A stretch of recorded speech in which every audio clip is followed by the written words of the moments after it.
We start out with some breaking news from the UFL and the Memphis Showboats organization on a statement of the passing of Fred Smith. Now, of course, if you are unaware who Fred Smith is, if the name doesn't ring a bell, it should. But if it doesn't, it is the actual founder and owner of FedEx and the person who is very responsible for bringing the Memphis Showboats back to modern day spring football. A statement from the Memphis Showboats of the United Football League states they are deeply saddened to hear about the passing of Fred Smith. Mr. Smith's love and devotion for the city of Memphis and this country were both unwavering and ardent. He was instrumental in bringing the Showboats back to Memphis and our city, back to Memphis, and our city, our team, and our league will miss him dearly. We offer the most heartfelt condolences to the entire Smith family, as well as all of those he touched in our Memphis community. His legacy in Memphis and the world is immeasurable. And something else I learned today, I had no idea that his son, or one of his sons, is actually the offensive coordinator for the Pittsburgh Steelers, which was interesting. I never knew that in all the years covering the UFL, covering this, the USFL and things like that. I never knew the family connection there. Interesting to say the least. I second that. I offer the most heartfelt condolences to the entire Smith family. But this leads into the actual original video that I was planning to record today, and that, of course, was talking about the UFL CEO, Russ Brandon, and his interview with the Sports Business Journal just recently, because, quite frankly, I think that with this now happening, I am, as you know, as many know on this channel, I am highly against relocating a team, which in this day of age, I don't even know when we keep hearing and everybody talking about relocation of a team. I think the real big part to that is we're not relocating a team. They're not going to move the Memphis Showboats to New Jersey and call them the New Jersey Showboats. Most likely, they're going to either put the team on hold or vault the team altogether and then bring back like the New Jersey Generals type situation. Same with the Birmingham Stallions. If that were ever to happen, if the only way they would relocate the team is if they ended up, like, for instance, going the AAF route and going to Salt Lake City and having the Salt Lake City Stallions and moving the team from Birmingham or relocating the team. Same goes with like the Roughnecks. I could see them potentially moving them to like Oklahoma and calling them the Oklahoma Roughnecks. It would make sense based on oil and drilling and all that type of stuff.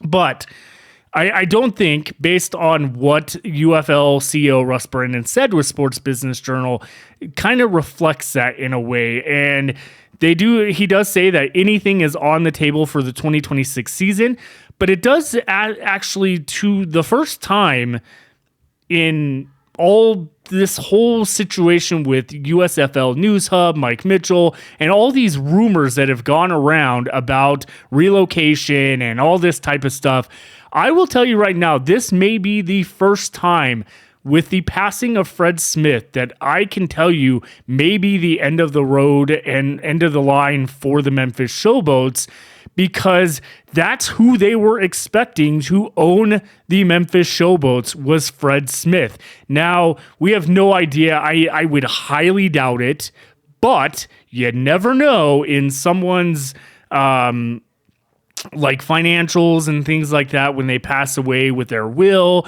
what they wish to do with their earnings and money and stuff like that. I would highly doubt he would ever put some crazy amount of money into the Showboats, but you never know. I just think that this could be the number one time that we could potentially see the Memphis Showboats team go away, and they do introduce a different location for like that team structure, like maybe the coaching staff and things like that. But again, they didn't even have that interim coach for the entire year, which is a whole nother thing off and on with Ken stepping away with the family emergency and then finally stepping down.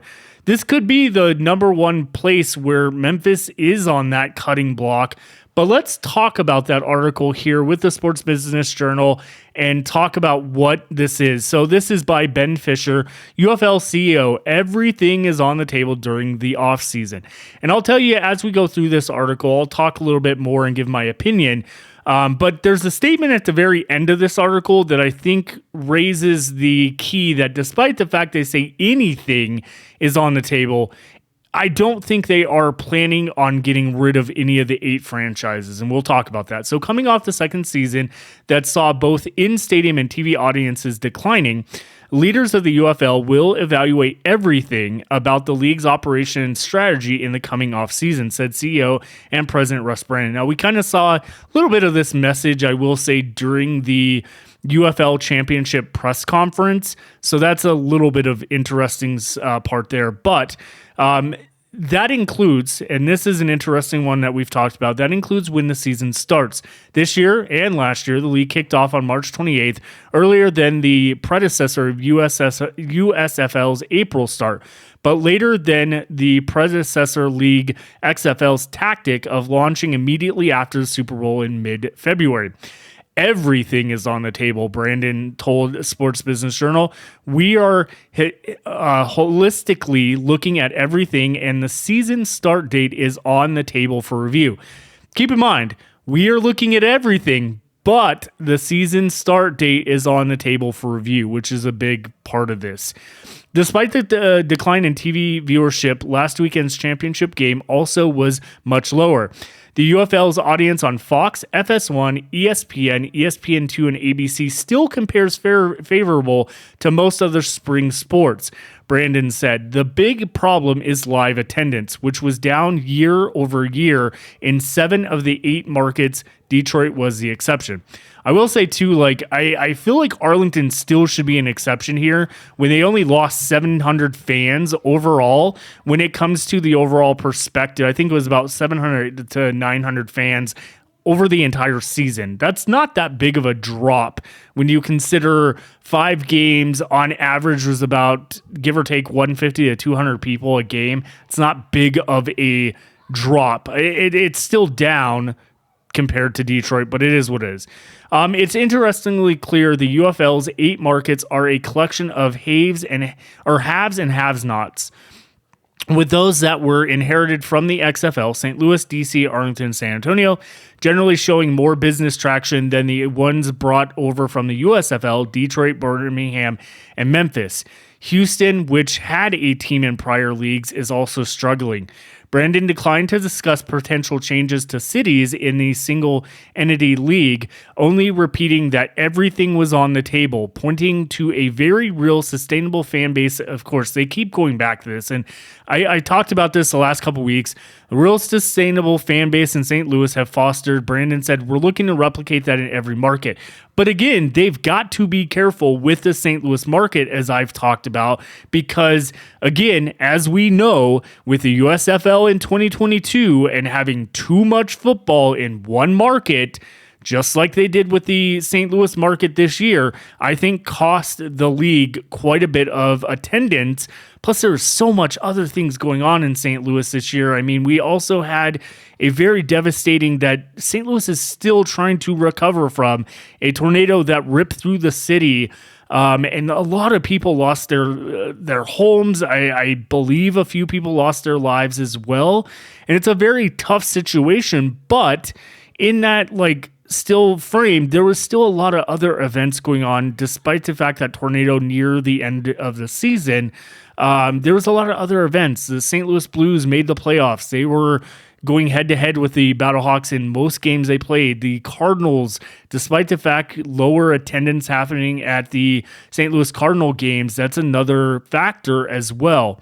One thing I will point out too, I am not doing a video on it, but I would recommend, and I'll put it in the comments and the descriptions, is a link to James Larsen's article about why UFL TV ratings are down, but sports in general is down in every sporting event this year.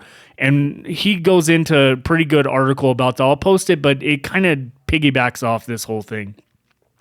The USFL's owners include Redbird Capital Partners and Fox Sports, remain very committed to the league, Brandon said.